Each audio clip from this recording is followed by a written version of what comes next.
Έχουν προτεραιότητες άλλα πράγματα. Το τραμ θα μπορούσε να γίνει πολύ καλύτερο από ό,τι είναι, αλλά διακρίνω ότι και πολλοί συνάδελφοί μου, και δεν αναφέρομαι στο Γιάννη, που έχει το βάρος χωρίς να έχει τη χάρη του τραμ, ενώ τους υπόλοιπους συναδέλφους μου αισθάνομαι ότι δεν το αγαπάνε πολύ και ίσως έτσι όπως περνάει από τις δικές τους πόλεις να είναι πράγματι και για αυτούς ένα βάρος.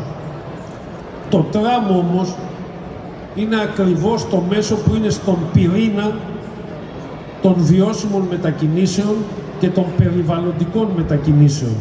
Γιατί είναι ηλεκτρικό, γιατί είναι φιλικό, γιατί είναι αθόρυβο και γιατί δεν είναι τυφλοπόντικας.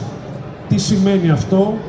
Ότι αυτός που κυκλοφορεί με το τραμ έχει τη δυνατότητα να απολαύσει αυτή τη μοναδική σε όλο τον κόσμο θέα της δαντέλας του Σαρονικού.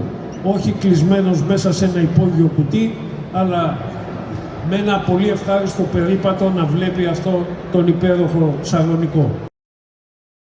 Στην κατεύθυνση των 3 γραμμών μας, προσπαθούμε όχι πάντοτε εύκολα να έχουμε επαρκή στόλο για να λειτουργούν με επάρκεια.